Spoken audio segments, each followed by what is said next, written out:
आप देख रहे हैं बेधड़क खबरें। मीरा भाईंदर शहर के घोड़बंदर गांव में रहने वाले किसान विनायक माली ने एक चौंकाने वाला खुलासा किया है। उनका आरोप है कि तलाठी और मंडल अधिकारी ने मिलकर उनकी जमीन के कागजात में हेराफेरी की है। बुधवार को आयोजित प्रेस कॉन्फ्रेंस में विनायक माली ने बताया कि उनकी पारिवारिक 40 गुंठे जमीन को अचानक एक प्राइवेट कंपनी के नाम पर ट्रांसफर कर दिया गया, बिना किसी सूचना के। 12 फरवरी 2025 को फेरफार क्रमांक 677 के तहत यह ट्रांजैक्शन दर्ज किया गया। उन्हें खुद अपनी जमीन पर खेती से रोका गया, तब जाकर उन्हें सच्चाई का पता चला। इसके बाद उन्होंने बार बार तलाठी और मंडल अधिकारियों से न्याय की गुहार लगाई, लेकिन किसी ने उनकी मदद नहीं की।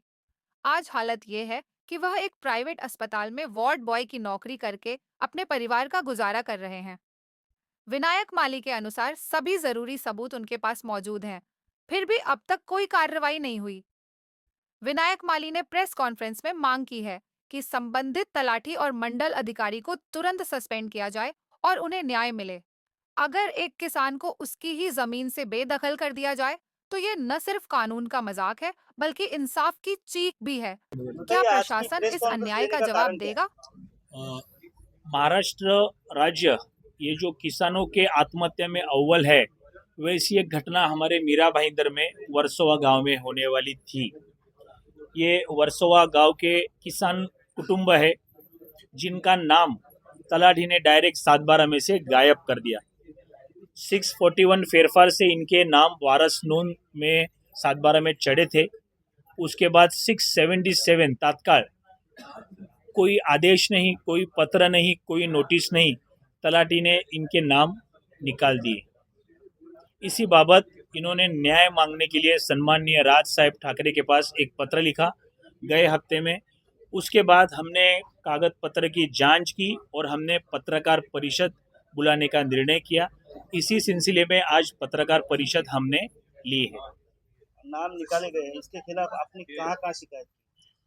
पहली बात तो महसूल विभाग में ये कई महीनों से जा रहे थे।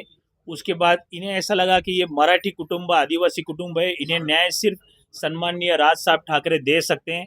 इसीलिए इन्होंने सम्माननीय राज साहब ठाकरे को पहले पत्र लिखा। उसके बाद हमने कुछ पेपर निकाले तलाठी कार्यालय से। इसके बाद गुनाह नोंद करने के लिए गंगाबाई, जिनका उम्र है 78 साल, उनके बेटे जो खेती करते थे, उनकी उम्र है 55 साल, गए 30 साल से वो खेती कर रहे थे। तो इन्होंने पत्र से गुजारिश की है परिमंडल 1 के उपायुक्त और काशी गांव के पुलिस वरिष्ठ निरीक्षक इनके पास पत्र व्यवहार किए हैं। अभी जमीन पे पोजीशन किसका है? अभी जमीन पे मेजर 711 होटल्स प्राइवेट लिमिटेड ये कंपनी का पोजीशन है। किसानों को वहाँ से भगा दिया गया है कि आप यहाँ पे अभी खेती नहीं कर सकते। 711 कंपनी के आरओसी में 2 डायरेक्टर है, एक सुरवे जी हैं और दूसरे केलुस्कर जी हैं। कैसा है, आपने तो बड़ी एक कहावत सुनी होगी, हाथी के दांत दिखाने के 2 होते हैं, एक खाने के एक दिखाने के। उसी तरह शायद से ये 711 कंपनी भी होगी। और सुरवे जी जब भी इनकी ऑर्डर निकली तभी इनको बोले थे तुम्हारा पत्ता मैंने कट कर दिया है।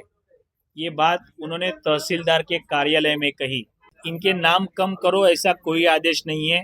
इसी में हमें पता चला या इनको पता चला कि न्याय सिर्फ सम्माननीय राज साहब दिला सकते हैं। ये महसूल विभाग है और ये भ्रष्ट सरकार है। इसलिए इन्होंने स्थानिक डीसीपी को पत्र दिया है कि ऐसा गैर कानूनी कृत्य, भ्रष्टाचारी कृत्य करने वाले तलाठी और मंडल अधिकारी पे एट्रोसिटी अंतर्गत तात्काल गुना नोंद किया जाए और उन्हें तात्काल निलंबित किया जाए। जब कोई ऑर्डर आता है नाम कम करने का, या कोई करार होता है या कोई व्यवहार होता है, ये संरक्षित कुल थे। इनको ना कोई नोटिस आया, ना पत्र आया, ना कोई इन्होंने करार किया है, ना कोई एफिडेविट की गया है। डायरेक्ट नाम वहाँ से निकाल दिए गए। किसी का नाम अगर 7/12 से उतारा जाता है तो उस ऑर्डर के खिलाफ अपील की जाती है या हाईकोर्ट जाते हैं? इनकी शायद से न्याय प्रविष्टा और महसूल विभाग, अगर तलाटी और मंडल अधिकारी ही भ्रष्ट है तो उनके ऊपर वाले अधिकारी भ्रष्ट कैसे नहीं हो सकते।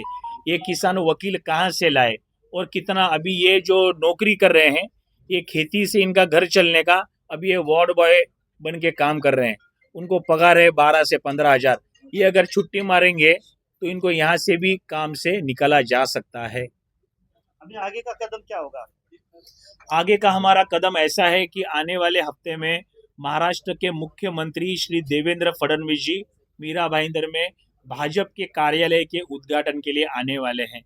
अगर आने वाले हफ्ते में ये भ्रष्ट तलाठी और मंडल अधिकारी निलंबित होते नहीं, गुना दाखिल होता नहीं, इस साजिश के पीछे जिसे मुआवजा मिला है, जिसके नाम पे जमीन हुई है, उनको अगर इस आरोप में नहीं लेते तो हम देवेंद्र जी से गुजारिश करेंगे, एक पत्र देंगे। अगर वो भी नहीं होता, आने वाले अगले हफ्ते में मुख्यमंत्री देवेंद्र फडणवीस जी मीरा भाईंदर में आने वाले हैं। हम उन्हें काले झंडे दिखाकर विरोध करेंगे अगर इनको न्याय नहीं मिला तो।